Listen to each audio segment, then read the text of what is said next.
Hi guys! So for this video, what I'm going to do is walk you through how to graph the speed, mass, and kinetic energy.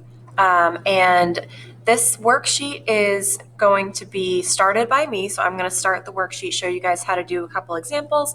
And then throughout this video, I'll kind of tell you guys to pause it at certain points so that you guys can then fill out a section and then kind of go along with me. So the first thing that we have to do is we're talking about the relationship between, part one is about the relationship between mass and energy. So what happens when you increase the mass, what happens when you decrease the mass, and what happens to energy. So if we're talking about those two variables, like we said, one is going to affect the other, one is dependent on the other. And in this situation, I have it typed out for you.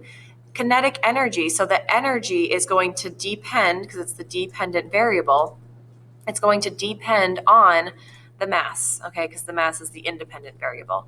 And so in an equation, when you are just trying to find two things, you have to make sure that the third thing is just kept the same.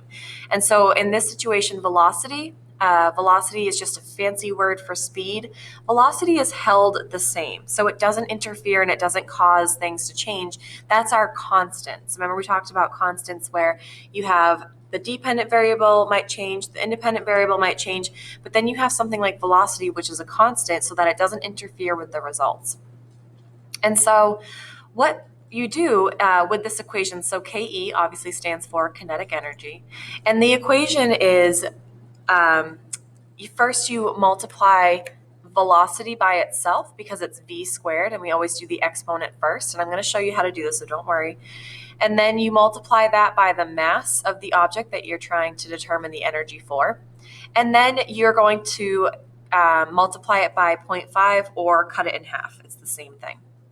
So I'm just going to show you the first one. And guys, this is science. Use a calculator. So I'm just going to go to Google here, and I'm going to pull up a calculator online. You guys are doing this online, so you should be able to do this on your computer as well. I'm just going to, oops. Okay. All right. Make this smaller.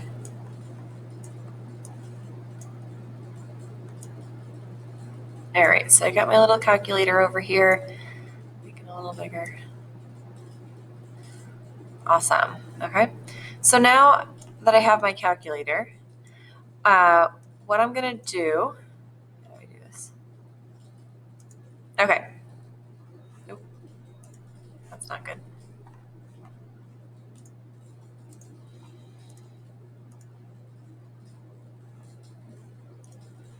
Sorry.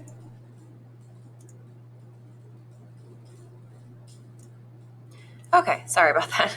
All right, so I have my calculator over here. And to put it into the equation, the first one that we're going to do is about the kinetic energy. Velocity is the same, so we're always going to use 4.5 when we're talking about velocity.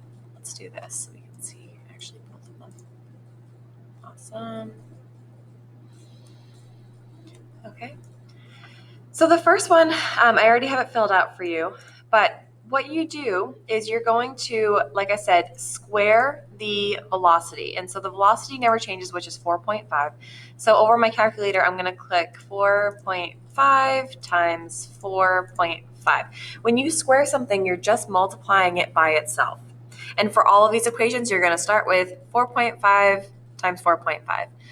And whatever that gives you, you are then going to multiply it by the mass, right? Because we have velocity squared multiplied by the mass. And so the mass of this object is 272. So we got 20.25 times 272 equals 5508. And then we have to multiply it by 0.5 because that's our last part of the equation. So then you could either divide it by 2 or you can multiply by 0.5. And make sure it's 0.5, not 0.05, because that makes a difference. And our answer for the first energy is 2,754 joules. Again, energy is just measured in joules. And so the energy of this lawnmower with this mass going at this speed is 2,754 joules. Now I'm going to do the next one just to show you guys again. So I'm going to clear my calculator. I'm going to clear it again. So when we have a golf cart going at 4.5 meters per second, that's the velocity. Again, velocity is just a fancy word. The velocity is 4.5. We have to square that. So 4.5 times 4.5 equals 20.25. It should be the same for this equation the entire time. Then I'm going to multiply that by my mass, which is 614 for a golf cart, equals. And then I'm going to multiply that by 0.5 because that's the equation. That's what we do in the equation. And that gives me 6,217. I'm going to round up to the nearest whole number. Okay. And then I enter my number there. You can put decimals. You don't have to. If you want to just round up, that's probably easier. So what I'd like for you guys to do now is pause the video. And I want you to actually go through and finish filling out the rest of this data table so you have all of those numbers. Okay? Okay. So now that you filled out the rest of the data table, I'm going to show you guys how to graph the independent and the dependent variables on a Google Sheets. So instead of making the graph by hand, I'm going to show you a super simple way of how to do it on a Google Sheet. So what you guys do is open up a new tab, go to your applications, go to Sheets, and just open up a blank sheet. Okay. And on this blank sheet, what you guys are going to do, it says to use the independent and dependent variable. So if I go back up here, all right, well, my independent variable is mass and my dependent variable is kinetic energy. You're going to copy and paste those columns, and you can do Control C. I'm going to copy my independent variable underneath to column A, and I'm going to copy my dependent variable underneath column B. So now I have this little data table here on the Google Sheet. And then all you do to graph that is highlight. Okay, you highlight those, go to Insert, go to Chart. And it's going to ask you what type of chart you want. And in this case, we're going to do a line chart or a line graph.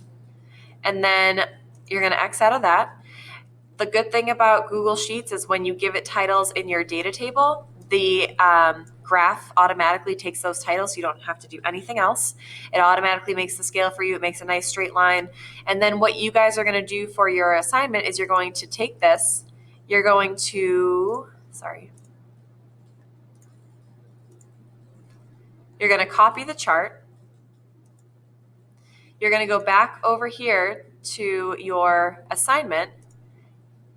And underneath this space, you're going to paste, it's going to say link to spreadsheet. I want you to say paste unlinked, and it's going to put the picture there. So paste unlinked. I'm going to delete that now so that you guys don't see that. Okay. So now you guys can pause the video and you can go on to the graphing part using your Google Sheet that you just opened. Okay. And we're back. So now we're going to go on to part 2, which is actually talking about the speed and the energy. So in part 1, we did the mass and the energy. Now we have to figure out how does speed relate to energy.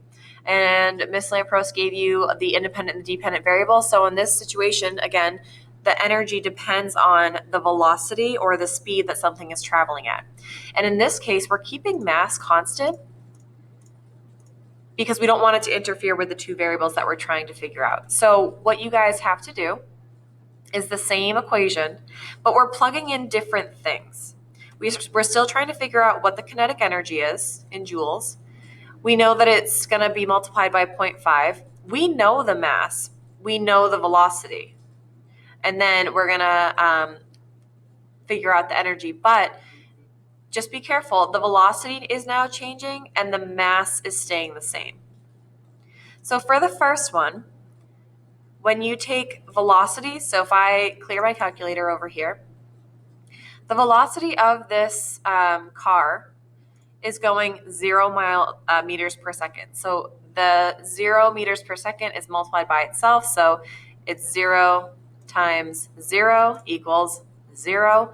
And then you're going to multiply it times the mass, 1250 equals 0. And then you're going to multiply it by 0.5, which equals 0.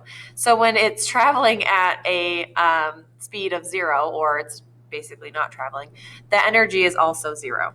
Okay, let's do the second one though, because that actually has some numbers that you guys are going to have to use. So the velocity is 5. Remember, I multiply the velocity by itself. So I say 5 times 5. Then I have to go through and I have to multiply that. Oops, sorry, I'm going to do it again. Equals 25. Then I'm going to multiply that by the mass. The mass is always staying the same. It's 1250. That's going to give me, oh, I messed up. Hold on. So it's 5 times 5 equals 25 times 1250, which equals 31,250. And then I have to multiply that by 0.5 again. So times 0.5. And that gives me my energy in joules. It's 15,625 joules. Again, you're going to do the same exact thing on your Google Sheet. I'll do one more with you guys. So for this one, again, the velocity, we multiply it by itself. So 10 times 10 equals 100. We have to multiply that by the mass, which is always the same, 1250. And then we're going to multiply by 0.5. And so for this one, the energy when this car is going 10 meters per second, we get 62500. That's our number, 62,500. All right. Now, just like the last time, we're going to open up a blank spreadsheet. You're going to highlight and copy your independent variable on the left side. You're going to highlight and copy your dependent variable on the left side. And then you're going to highlight it over here on the sheet. You're going to go to Insert, Chart. It's going to pull this chart up for you guys. You're going to say a line chart, just like we did last time. And then just like last time, you're going to go to the 3 dots. You're going to say Copy Chart. Go back over here and paste it in. Paste unlinked. Paste. So just paste the picture there. And that's all you guys have to do. So again, use this video, rewatch it, play around with it. If you guys missed a step or you need more help with something, pause it, do it with me. And then you guys, like I said, you're filling out the rest of this sheet as your assignment. All right. Good luck.